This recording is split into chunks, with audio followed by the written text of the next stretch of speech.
Hi guys, I'm Kristen. This is Kristen is Fully Booked. This is Poppy. And today I'm going to share my May wrap up with you. I am pretty sure this is the worst angle for me ever. But she won't vacate the chair, so here we are. In May, I actually had a pretty great reading month. I was helping one of my friends, Sarah from Bright and Bookish, trial run a really fun readathon idea. So I will wait. I'm not going to give you any hints. I'm going to let them introduce that idea for when they are ready, when the time comes. But needless to say, I actually had a really fun time trial running this readathon idea. So because of that, I was able to read a lot more, or I was like motivated and inspired sort of to read a lot more. I had a pretty good reading month overall. I do have one DNF to tell you about, and that is what's it called? Serpent and the Wings of Night or something like that. It is a fantasy romance that everyone is loving. It has vampires and a human girl who is raised or grows up in a vampire court and world. And she's in this like trial to gain more power. And everyone says it's a really great mix of romance and fantasy plot. And honestly, I just didn't care about the fantasy plot. So wasn't gelling with the reading style or the writing style, I mean. So I just put it down. Around the 40% mark, I just like still wasn't into it. And I was far enough along that people were saying like, if this isn't working for you yet, it might not work for you. So put it down. Probably won't pick it up, but we'll see. And yeah, that is what happened with Serpent and the Wings of Night, or whatever that book is called. Okay, let's talk about the books that I actually did finish in the month of May. The first of which is The Very Secret Society of Irregular Witches by Sangu Mandana. This is a cozy fantasy set in the real world, where witches are real, but they can't congregate because magic is like floating around and is attracted to them. And so it would draw too much attention if witches were to congregate. And we follow a witch who gets a suspicious email inviting her to this house where 3 young witches are living, and it's asking her to come and be their magic teacher. Overall, the book had a really strong found family kind of elements. There is a romantic subplot. It's about acceptance and trust. And overall, I really enjoyed it. I thought it was really cute, very cozy. It is definitely in that sphere of cozy fantasy that is really popular right now. I believe this one came out last year, and I know a lot of people were reading it and loving it then.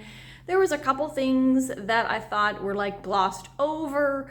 The fact that our main character kind of like grew up isolated with a revolving door of nannies, but that she was like completely living alone or like isolated and had to teach herself magic doesn't really seem like a way that would lead to a lot of witches being successful in the long run. So just like finicky things like that. But overall, I did really enjoy it. Ultimately, the kids were really cute. Definitely reminded me a little bit of The House in the Cerulean Sea. If you read that and loved it, check this out. It's fairly similar. Then I read probably one of my favorite books of the year to date, and that is Children of Gods, or maybe The Children of Gods and Fighting Men by Shauna Lawless. This is a historical fantasy. It is a debut novel and the beginning of a new historical fantasy series. I believe the series is called Gale Song, and the sequel is coming out later this year. I will pop up the date. I did talk about it in my anticipated releases video as well. It is set in Ireland in and around the 10th century. It does have specific dates listed. Think like multiple kings of like different kingdoms with a high king, some of the kings are like established Viking kings, which would have been like Viking raiders who kind of took over and established themselves as king. So really the focus here is on 2 women within this world. In particular, we are following 2 women who are each a member of an Irish mythological kind of founding peoples. Now, you don't need to know anything about Irish history or these mythological peoples in order to read and enjoy this book. Everything that you kind of need to know is explained all throughout. I have heard from people who are familiar with that time period or who have watched particular shows that it like is referencing real kings and real events from the times, so that is really cool. But you can also just read this as a fantasy reader and really enjoy it for what it is. Our two main characters are extremely different people, but they're very, very strong individually in their own rights, but in very, very different ways. Both POVs are first person. I thought they were both extremely well done. I felt like the individuality of each of those two characters, I want to say their names are Fola and Gormleth, something like that. Again, it's been a while. I did listen to the audiobook. So strongly recommend the audiobook. Has an Irish narrator. She did each of the voices beautifully, but even without the audio narration, I do think that each of the POVs were very distinct and individual, and like representations of those characters. Now, Fola is one of the Tuatha Dé Danann. She is a healer with healing magic. And at some point in this story, early on, she is given a mission to go to a certain court, one of the kings in the court who is, scheming and becoming a little bit more powerful. And she is requested to get close to him and keep an eye on him. She also is entrusted with the care of her nephew. And so the theme of motherhood does come up within this book quite a bit, just through different iterations. So Fola has the kind of stewardship, or she's watching over the guardianship, that's the correct word, of one of her nephews who is human. On the other hand, we have Gormleth, and she is one of the Fomorians who have fire magic and are seen as a little bit more like sinister and evil and destructive, definitely peoples who are out for themselves. And Gormleth's whole thing is that she wants success and power for her son. She is very smart, she is very intelligent, and she's extremely manipulative.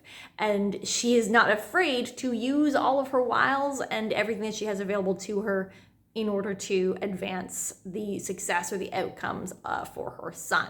Definitely some themes of motherhood here and the different routes or different pathways for mothers, but I think more significantly we're dealing with womanhood in this time period and the different ways that women could have agency in a time period when they really didn't have any agency. There is a decent amount of politicking within the greater scheme of Ireland as stuff is going on and as these two storylines kind of weave towards each other over the course of the book. And I'm really excited to see where we go in the next book as well. Then I read All the Seeds of the World by Guy Gabriel Kay. I do have a physical copy of this. Finally read this. This was one of my anticipated releases from last year. It came out last May. It took me forever to get a physical copy for various reasons. I never know what to say about Guy Gabriel Kay books. His works, I would say, fall into the category of they are too beautiful and thematic and ethereal for me, who is not an eloquent person, to be able to talk about them. It is set in his fictitious alternate world sort of thing that a lot of his books are. So this is within the shared universe of a significant portion of his books. Particularly, we are still in the very specific setting of the Italian coast, or really at this point in this book, it's the whole coast of the Mediterranean in early Renaissance. And this is the same exact setting and relative time period as his two most recent works as well, Children of Earth and Sky and A Brightness Long Ago. Children of Earth and Sky was released first, but then A Brightness Long Ago was more of a prequel that took place about 20 years before that book. And this book now takes place 4 years after the events of A Brightness Long Ago. This is one of the areas, or this is one of Guy Gabriel Kay's book that it is definitively safe to say you should not read this one first. Even though there are characters, some overlap between Children of Earth and Sky and Brightness Long Ago, it was kind of safe to read both in any particular, whether or not you read it in chronological or publication order for that one, but this one you absolutely have to read A Brightness Long Ago beforehand. I would even almost say that there are things that take place in this book that only makes sense if you've also read Children of Earth and Sky, even though that takes place 16 years later. It sort of introduces characters that are going to be important then as a weird little insert. And that is kind of an overall takeaway of this book. There were a lot of things that happened in this book that felt like they were only happening or only mentioned or only described to be a little callback to another one of his books set within this world. Now, I love when Guy Gavriel Kay does these little Easter egg things, because so many of his books have taken place in this world over such an extensive period of time. There are famous emperors, events, settings, things, churches like cathedrals, mosaics, etc., that you do get to see in other books, but they're usually only small little nods, whereas this one, it felt like there were a lot of them that were heavily inserted, and they made no sense to be there. There were certain scenes that just played no role in the book. So if you have not read all of the other books that he has done in this particular world, A, they just wouldn't make sense. It would be so out of place. And B, even if you have, like I have, they weren't even really that nostalgic. It was sort of like, why is this here? Narrowing in here on what this book is particularly like doing and who we're following. So it starts off with an assassination attempt. We are following two characters who are merchant traders. Who own a boat, and they have been hired along with one other individual to assassinate the ruler of a particular city. We kind of go from there. As with all Kay books, we are sort of, here's the rollout scene, and events go on as follows. In particular, I would say that this one felt more, or I guess like the better way of saying that, it is one of the ones that seems to have less of a plot than others. It didn't even really feel like the characters, even though they actually have quite a bit of agency as particularly wealthy people in this setting, even though they are, like, one is a woman, so there's like a disadvantage there at this time period, and the other one is a member of a religious order that is looked down upon. And so both of them are traditionally in a place of not being powerful because of their wealth, because of the situation. They actually do have quite a bit of agency, and yet despite that, they kind of just seem to be swept along with the story. They do make decisions along the way. Always, there sort of so many times where they're like, okay, now what? And they'll make a decision, but it's usually like a decision to go along and follow someone else's plan, someone else's story. I do think this is one of Kay's more easily critiquable books or criticizable books, where there was a lot that was off, there was a lot that was odd, because it is taking place so close, like 4 years after A Brightness Long Ago. And he, even though our main characters aren't, he pulls in characters who played significant roles in that book in a way that felt necessary, again, to have read A Brightness Long Ago. There were so many times in the book where our main POV characters, the new characters, would be in the same room or a situation with characters from the other book, from the last book, and they would think to themselves, it seems like something must have happened there before, but oh well, I don't know that story. Like, that happened on multiple occasions where they would reference like, oh, it seemed like there's something going on there, or oh, it seemed like there was a story behind that comment, but that doesn't have anything to do with me. It's like, so then why say it? It was kind of how it got to the point. It happened so often. So as I said, this is a relatively critiquable book by Kay standards. However, it's still beautiful. It's still beautiful writing. There is still this quality when you originally open up a Kay book and start reading it, where you feel like you're just dropping into this sense of quiet stillness, and everything else in the background just fades away. You don't get swept up in the story. You almost sink into it and are lulled into this sense of everything else gets hazy and out of focus in the background. But overall, it was not actually internally beautiful. Is that what I want to say? Again, with the eloquence thing here, is that I don't feel like I can adequately talk about this. It does not capture you emotionally in the same way that so many of his other books do. I don't know if that is because the plot is kind of listless in a way that is even significantly more listless than a lot of his other books. I don't know if it's because the characters were just kind of going through the motions a lot of the time, but for whatever reason, it didn't quite impact me the way that I want Kay books to impact me, or the way that past books of his have. I hope in all of that rambling there was something editable and usable for me to share with you. As I said, I just struggled to talk about Kay's work in general, but really this book was just not it for me. Unfortunately, it was something that I was worried about because I have not totally connected with the other two books in this particular world as well. Apprentice long ago I want to reread. I feel like my book club kind of ruined that book for me. No offense to anyone in my book club. They just tanked it. But it's actually a very well received book. So I do want to go back and read that one again. And it did catch me emotionally more so than this book did. But yeah, it just didn't feel like this book was its own story. It felt like it was sitting on top of or beside of the other two books and even the other books in this world. The next book that I read was Dark Apprentice by Val Neal, and this was my Pick My Next book from last month. So for Dark Apprentice, I don't want to say too much because I am going to be doing a full review for that to get out to you guys. But what I will say is it was not what I expected. In Dark Apprentice, we are following Nikolai, who is a wizard who wants to be a very powerful dark sorcerer. And he convinces Medea to be his mentor, to take him on as an apprentice, as she is one of the most powerful, or like the most powerful sorceress of her time. And she's in fact immortal. What I will say that I think was different from what I expected is that it is set in the real world.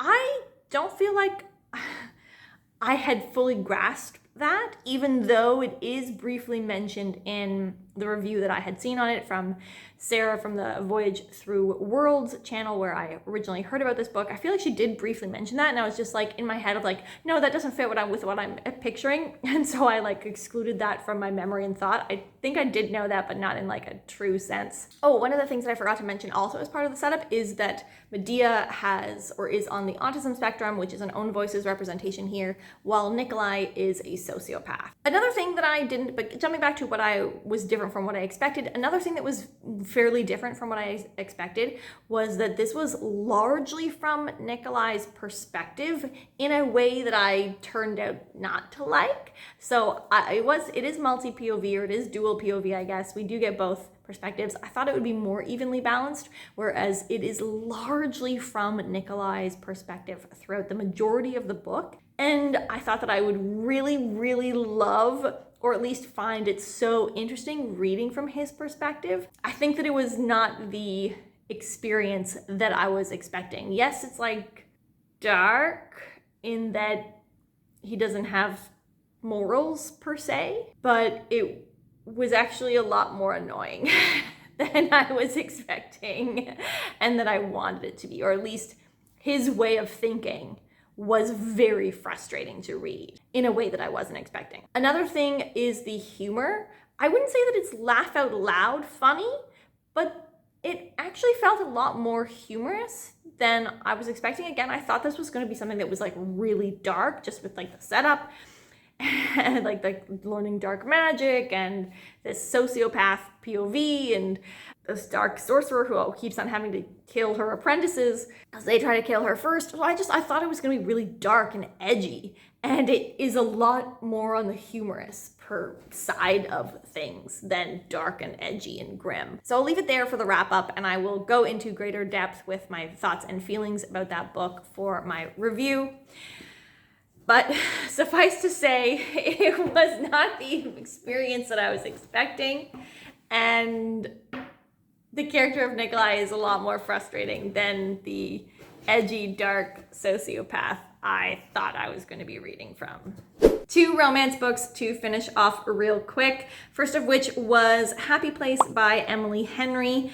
This is a second chance romance, single POV, so only the female lead's perspective, with some recounting of the past, but not per se a dual timeline. It's more like her reflecting on things that happened in the past. And here we have a couple that has recently broken up within the last few months, who have not told anyone within their friend group, and they are forced to sort of pretend to still be in a relationship while at an annual cottage getaway with their friend group. But the setup is that they only go through with this thing of still pretending to be together because it turns out that this particular cottage getaway week is a little bit more special and meaningful in a way that they don't want to bring the mood down. I will say that I think though with Emily Henry, it is going to be like whether or not you enjoy the book is whether or not you relate to the elements or the thematic elements that are being explored, because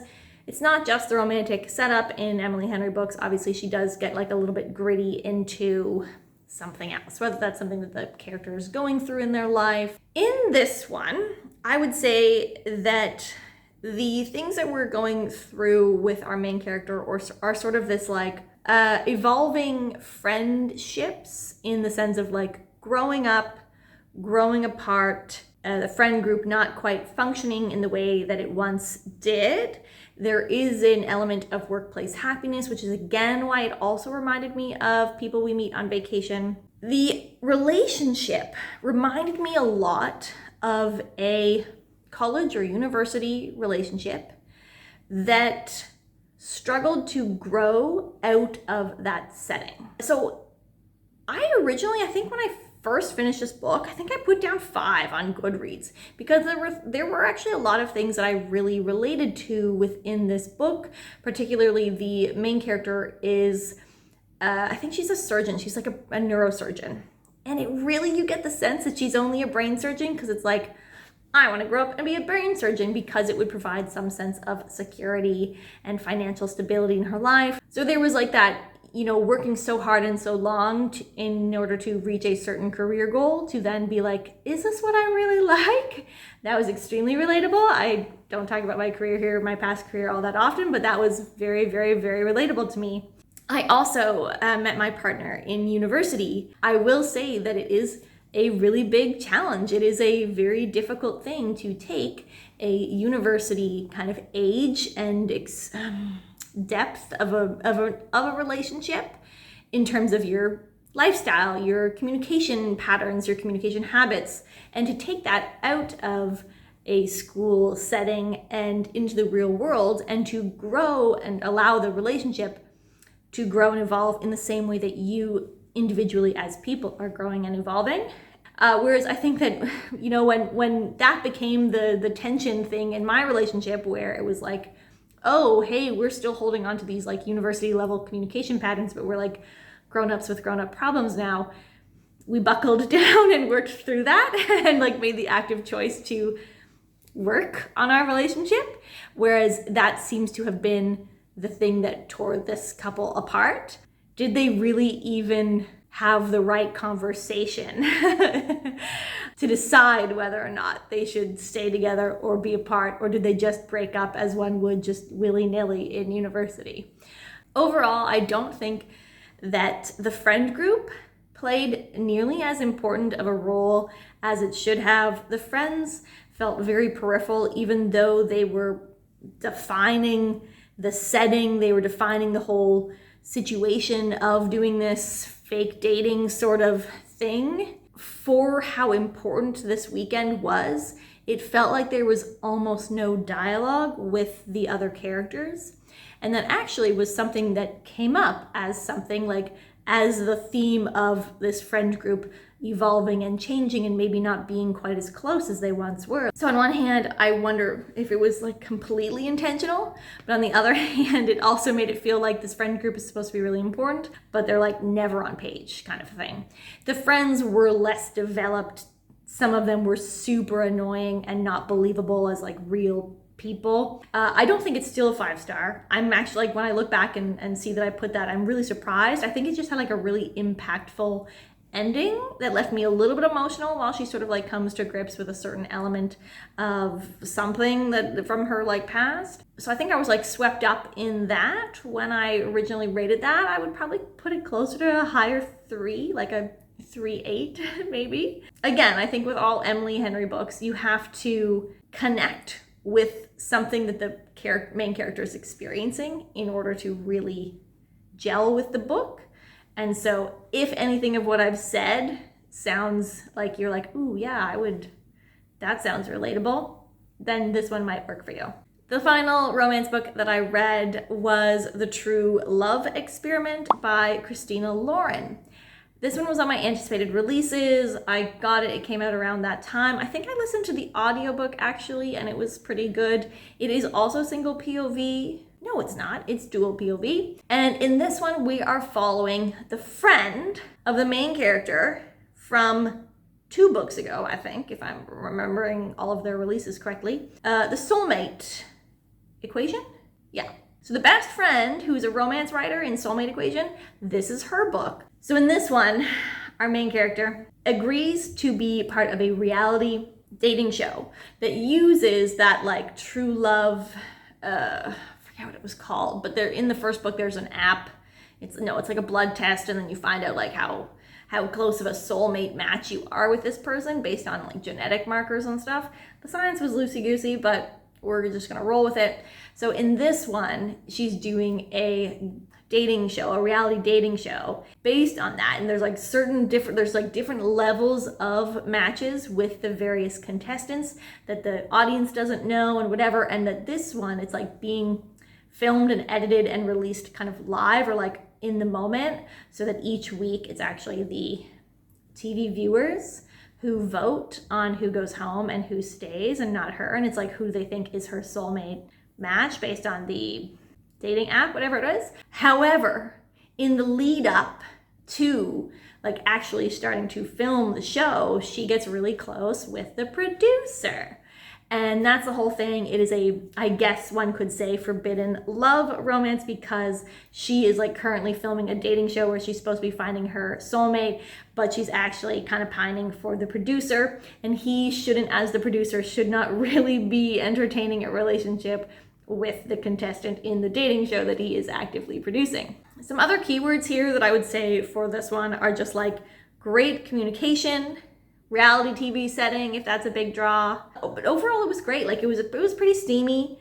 The relationship built in a way that was very believable, where the two just had like really good chemistry and really good rapport, and there was like a connection. It's also a single dad romance. I've been seeing a bunch of single dad romance video recommendations lately. So single dad romance who has a great relationship with his ex. The third act conflict was not what I was expecting. However, I appreciated the way that it rolled out. What I thought was wonky was the actual like climactic ending.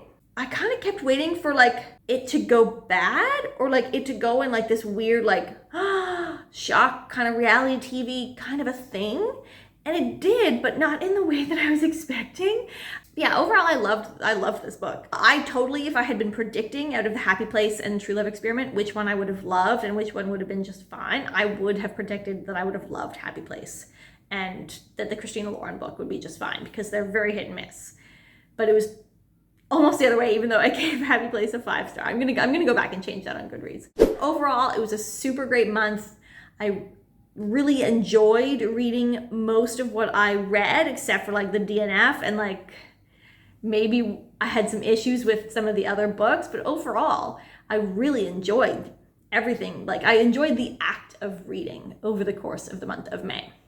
What is something that you read in May that you really loved, or maybe something that you've already read in June that you've been really enjoying and you want me to tell me about it, I'm gonna have to extract old poppers here from my lap in order to escape this like heat sauna that I am sitting in. And I will see you guys next time. Have a great day. Bye. Give me that face. You just tried. You don't fit up here. Nope. We'll lie down. No, baby. You're not getting up here with me. No. No, pup.